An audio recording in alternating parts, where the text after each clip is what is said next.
Sir আমরা দেখেছিলাম 2021 সালে লক্ষ্মীর ভাণ্ডার মাস্টার স্ট্রোকের মাধ্যমে তৃণমূল সরকার আবার অনেকটা সিট নিয়ে সরকার এসেছিল। এবারে অনেকে আশা করেছিল যে লক্ষ্মীর ভাণ্ডারের টাকা হয়তো কিছুটা বাড়বে, কিন্তু বাড়লো না। আমরা যেটা দেখছিলাম যে গৃহবধূরা বলছিল যে বাড়লে খুবই ভালো হয়। তাহলে কি এবারে 26-এ তার প্রভাব পড়বে বলে মনে হয় ভোটে? না না, দিদিভাই টাকাটা লুকিয়ে রেখেছে, উঠিয়ে রেখেছে। 26-এর আগে একটা ইয়ে হবে বাজেট, সেটা ভোট অন বাজেট, পূর্ণ বাজেট হবে না। আমি বলছি এই পূর্ণ বাজেটটা, ভোট অন বাজেটে মানুষের স্মৃতি খুব দুর্বল। দিদিভাইদের, দিদিভাই যদি এবার আমাদের বাড়ির লক্ষ্মীদেরকে বাজেটে টাকাটা বাড়িয়ে দিত, তাহলে তাদের এক্সপেকটেশনটা বেড়ে যেত সামনের বাজেটের জন্য। সামনের বাজেটে ভোটের আগে দিদিভাই হয়তো আরেকটু বাড়াবে, তাই দিদিভাই একচোটেই বাড়াবে এবং সেই টাকাটা লিখে দিয়েছে ভোট অন বাজেটের জন্য। দেখবে উজাড় করে দেবে, কোনো ডেভেলপমেন্ট কিচ্ছু নেই, শুধু উজাড় করে তুলে দেওয়া ভোট অন বাজেটে। দেখবে তোমরা ওই লক্ষ্যে তিনি রিজার্ভ রাখলেন, এটা একদম সহজ সত্য। এবার প্রশ্নটা হচ্ছে, দিদিভাই বাজেটে সবই করলেন, লক্ষ্মী ভাণ্ডার দেননি, দিয়ে দেবেন সেটাও সামনের বছর, কিন্তু দিদিভাই যেটা করতে হতো এই মুহূর্তে, যে নতুন জব ক্রিয়েট করা সংগঠিত অসংগঠিত সেক্টরগুলোতে, শিল্পে, সেটা কি আপনারা দেখেছেন বাজেটে? আমি বাজেটটা খুঁটে খুঁটে পড়ছিলাম, 177 পাতার, বাংলাতেও পিডিএফে কালকে বেরিয়ে গেছে। আপনি দেখুন কোথাও এই বাজেটকে এমএসএপি, এই যে দেখুন আমাদের কাছে একটা রিপোর্ট এসছে আজকেরই একটা, এমএসএমই, এমএসএমআইতে যেখানে ভারত সরকার এবার একটা বৃহত্তর ছাড় দিয়েছে ভারতবর্ষের রাজ্যগুলোকে, 50 বছরে উইথাউট ট্যাক্স 2.5 কোটি টাকার মতন নেওয়া যাবে এই এই যা কেউ চাইলে পরে। এই জায়গায় গিয়ে আমরা উল্টো পথে হাঁটলাম। বিগত বিগত ফিনান্সিয়াল ইয়ারের যে বাজেট, তার সাপেক্ষে উল্টোভাবে হেঁটে আমরা প্রচুর পরিমাণ কাটেলমেন্ট করলাম, এটা ফার্স্ট। দ্বিতীয়, আপনি বাজেটটা আবার ভালো করে দেখুন, যেখানে সারা পৃথিবী এআই নির্ভর এডুকেশনের দিকে এগোচ্ছে, রাজ্যের বাজেটে উচ্চশিক্ষা খাতে বা শিক্ষা খাতে সামান্য 100 কোটি টাকার মতন একটু বাড়িয়েছে তিনি। যেখানে আমাদের নেসেসিটি শিক্ষক হাই স্কুলে, শিক্ষক প্রাইমারি স্কুলে, শিক্ষক কলেজে, শিক্ষক বিশ্ববিদ্যালয়ে রিক্রুটমেন্ট বন্ধ। এইটা তো পরিকাঠামোর পার্ট। টিচার না আসলে তো আপনি বড় বড় বিল্ডিং বানিয়ে খালি চুন দিয়ে চুন্নয়ন করে দিলে তো হবে না, আপনাকে তো টিচার ঢোকাতে হবে, ওটা তো বিগ রিসোর্স। ইতিমধ্যে স্কুলগুলো যে কন্টিজেন্সি ফান্ড, সেই ফান্ডটা পায়নি বলে চক ডাস্টার কিনতে পারছে না। বহু স্কুল সরস্বতী পূজাটাও করতে পারেনি, অ্যালোটেড ফান্ড নেই যেহেতু। একই অবস্থা কলেজ বিশ্ববিদ্যালয়েরও। এই যে সামাজিক সেক্টরটায় স্থায়ী ডেভেলপমেন্টের পার্টটাকে ইগনোর করে শুধু দান খয়রাতিটাকে কনসেন্ট্রেট করা ভোটের জন্য, আপনি দেখুন না, পারলে এটা হেডলাইন করতে পারেন যে এত বড় উত্তরবঙ্গেও জনপদ, তাতে মাত্র 866.26 কোটি টাকা উনি বরাদ্দ করলেন। আমি জনপিছু 2011-র সেন্সাস অনুযায়ী যে 3,02,00,000 যে 1,873 জন যে জনগণ 11 সালের সেন্সাসে, ইতিমধ্যে আরও বেড়ে গেছে সংখ্যাটা। এই জনসংখ্যা দিয়ে ডিভাইড করে দেখছিলাম, পার জন মানে জনপিছু উত্তরবঙ্গের উন্নয়নের জন্য উনি 2 টাকা 80 পয়সা খরচা করেছেন, অ্যালট করেছেন। হোয়ারঅ্যাজ তিনি এখানটার সংখ্যালঘু দপ্তরে 5,602 কোটি টাকা খরচা করেছেন। আমি বলছি বেশ করেছেন, সংখ্যালঘুদেরও দরকার, প্রান্তিক তারা। কিন্তু প্রশ্ন হচ্ছে ম্যাডাম, যে জনসম্প্রদায়ের জন্য আপনি এত টাকা লোড করলেন, আর একটা ভূখণ্ড প্রান্তিক, সেই প্রান্তিক এলাকাটার জন্য আপনি ইনভেস্ট করলেন মাত্র 866 কোটি টাকা, অর্থাৎ উত্তরবঙ্গের মানে ডেভেলপমেন্টের ফান্ডের প্রায় 6.5 গুণ সংখ্যালঘু করলেন। কিন্তু আমরা সংখ্যালঘুদের উন্নয়ন সম্পর্কে এই রাজ্যে কি জানি?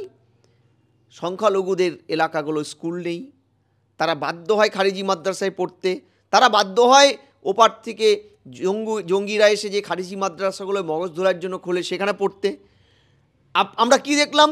দিনের পর দিন মাদ্রাসার শিক্ষকরা রাজপথে ধর্ণা দিয়েছে, বেতন নেই, তাদের বেতন বাড়ায়নি, রিক্রুটমেন্ট নেই। অর্থাৎ জাস্ট কাগজে কতগুলো আপনি তৈরি করলেন। কোয়াইট ইন্টারেস্টিং, আপনি খেয়াল করবেন ঘাটাল। হ্যাঁ, যে মাস্টার প্ল্যানে হ্যাঁ। এত বিতর্ক সেখানে 500 কোটি টাকা দেওয়া হলো। এবার দেখুন ঘাটাল মাস্টার প্ল্যানে আপনাকে বলা হলো 500 কোটি টাকা দিচ্ছি। আমি ভালো করে দেখছিলাম, এটা কি উনি শিলান্যাসের জন্য দিলেন, না ঘাটাল প্ল্যান পাইলট প্রজেক্ট করার আগে যে মিষ্টি মুখ করা হবে ঘাটালবাসীদের তার জন্য দিলেন? আমি কেন বলছি, 2022 সালে 26শে জুন ঘাটাল পাইলট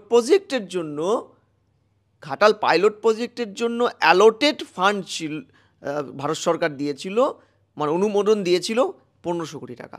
কবে? 22-এ। রাজ্য সরকার রূপনারায়ণ, কংসাবতী থেকে শুরু করে এই গোঘাট, খানাকুল, এই বিস্তীর্ণ এলাকাগুলোয়, দাসপুর, ডেবরা, চন্দ্রকোনা, এই এলাকাগুলোর জমি অধিগ্রহণ করে উঠতে পারেনি ঘাটাল প্রজেক্টের ফলে। শিলাবতী, ঝুমি, কংসাবতী নদীর এই বিস্তীর্ণ আবহাওয়িকায় যে বন্যাপ্রবণ এই পার্টে জমি না নিলে তো আপনি এই ঘাটাল প্রজেক্টটা করতে পারবেন না। দিতে পারেনি বলে ওই সেন্ট্রালের টাকাটা রিটার্ন যায়। অর্থাৎ 22-এ যেখানে 1500 কোটি টাকা দিয়ে হচ্ছিল না, আপনি আজকে বললেন কি আপনার আজকে অ্যালোকেটেড ফান্ড হলো 500 কোটি টাকা। কত বড় রসিকতা! আসলে রসিকতা নয়, এটা যেটা হলো দুটো অ্যাসপেক্ট।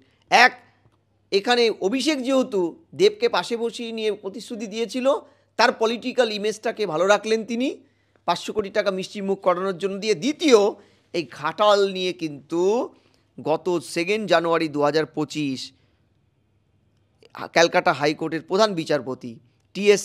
শিবজ্ঞানম আর বিচারপতি হিরণময় ভট্টাচার্যের ডিভিশন বেঞ্চে কিন্তু একটা জনস্বার্থ মামলা হয়েছে এবং তারা 6 সপ্তাহের মধ্যে রিপোর্ট জমা করতে বলেছে।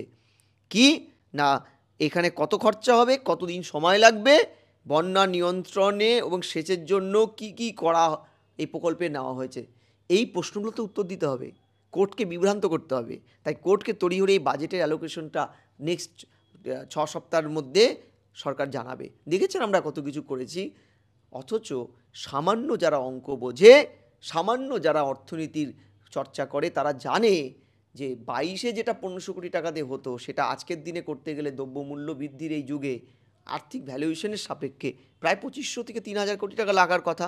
তাহলে এই 500 কোটি টাকা আপনি দিলেন কী জন্য?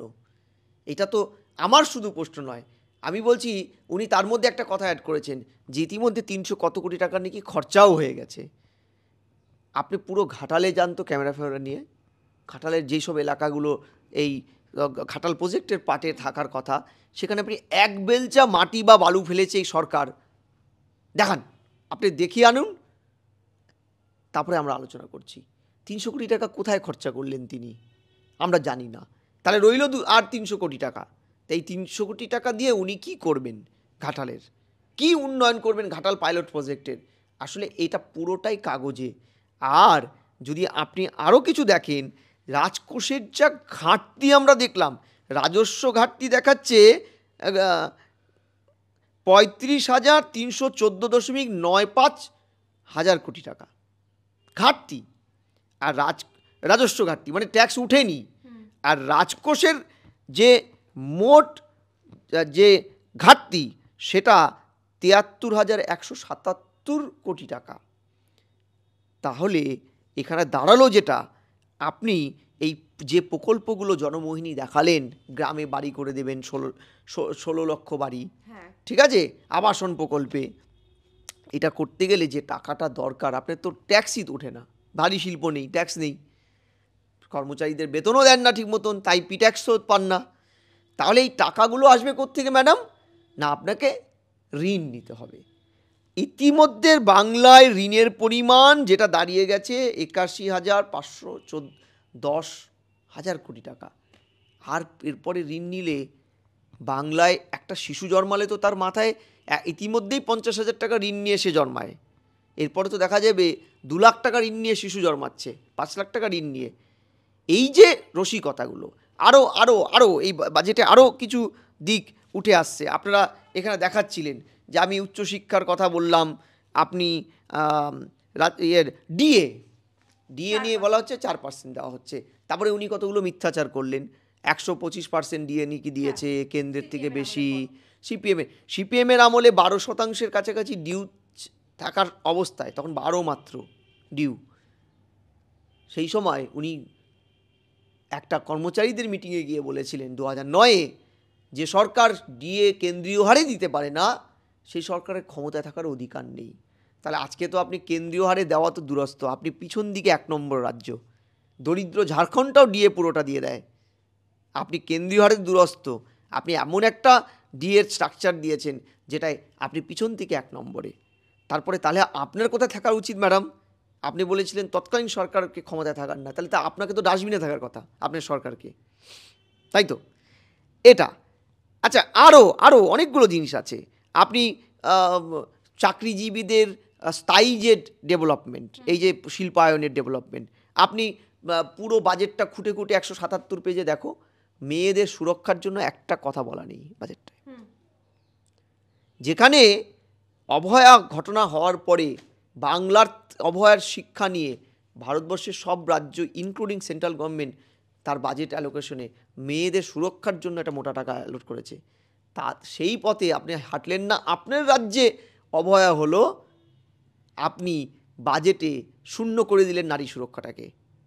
তাই স্মার্ট সিটির নিউ টাউনে একটি নাবালিকাকে ধর্ষিতা, খুন এবং ধর্ষণের শিকার হতে হয়, আর তার বাবা মা হন্যে হয়ে এফআইআর করার জন্য ছুটছে, অথচ বিএনএসএ কিংবা 2012 সুপ্রিম কোর্টের অর্ডারে 0 এফআইআরের তত্ত্ব পরিষ্কার বলা আছে, কোনো মেয়ে কোথাও কোনোভাবে হ্যারাসমেন্ট, আক্রমণ, যৌন হেনস্থার শিকার হলে ভারতবর্ষের যে কোনো প্রান্তের থানায় গিয়ে এফআইআর সে করতে পারে। এটাকে বলে 0 এফআইআর। আপনার পুলিশ মানল না, আপনি কি করলেন? এই যে নারী সুরক্ষার জায়গাটা ভয়ানকভাবে ইগনোর করে রাখলেন তিনি। তার কারণ যেই সেক্টরগুলোতে উনি টাকা ডোনেট করলে ডেভেলপমেন্ট হবে না, ভোট ব্যাঙ্কটা পুষ্ট হবে, সেই দিকে দেখতে গেলেন তিনি। আমি বলছি আপনি গ্রামীণ বাংলা প্রকল্প করেছেন, বেশ করেছেন, কিন্তু ম্যাডাম এই গ্রামের লোকদের বাড়িঘর বানিয়ে দেওয়া, এটা তো সেন্ট্রাল এবং স্টেটের যৌথ প্রজেক্ট, প্রধানমন্ত্রী আবাস যোজনা। সেখানে সেন্ট্রাল 60 দেয়, আপনি 40 দেন, কেন ওই রাস্তায় হাঁটলেন না আপনি? সব রাজ্য হেঁটেছে, 60 টাকা ওরা দিলে তো আপনার বাজেটটাও ভালো হতো, অন্যদিকে টাকা দিতে পারতেন, কিংবা এই টাকা দিয়ে আরও বাড়ি ইনক্লুড করতে পারতেন, কেন গেলেন না? দুটো জিনিস, একটা যেহেতু পিভিআরসের প্রধানমন্ত্রী আবাস যোজনার একটা টাকা অ্যালটমেন্টের হিসাব দেখায়নি সেন্ট্রাল গভর্নমেন্টকে, তাই তারা বাজেট টাকা আটকে রেখেছে। এইবার তাকে টাকা পেতে গেলে তাকে ইউটিলাইজেশন সার্টিফিকেট জমা করতে হবে, যেটা তার কাছে নেই। তার নেতারা খেয়ে ফেলেছে, তৃণমূল নেতারা গোয়াল ঘর বানিয়েছে প্রধানমন্ত্রী আবাস যোজনার টাকা দিয়ে, আর গরিব পায়নি কিছু, ফলে এটা বেরিয়ে আসবে। দ্বিতীয়, তিনি নিজের নামটাকে স্বর্ণাক করে ইতিহাসে তুলে দিতে চান, তাই প্রধানমন্ত্রী আবাস যোজনার নামটা থাকবে কেন? আমি নিজে বাংলা আবাস যোজনা করব, তাতে 10টা লোক কম পাক, আমার বইয়ে গেছে। তা ফলত আপনি যদি বাজেট অ্যালোকেশনের এটা দেখুন, কৃষিক্ষেত্রে বাজেটের পরিমাণ কৃষক বন্ধুতে কমিয়ে দেওয়া হয়েছে, অলমোস্ট 100 কোটি টাকা কমিয়ে দিয়েছে।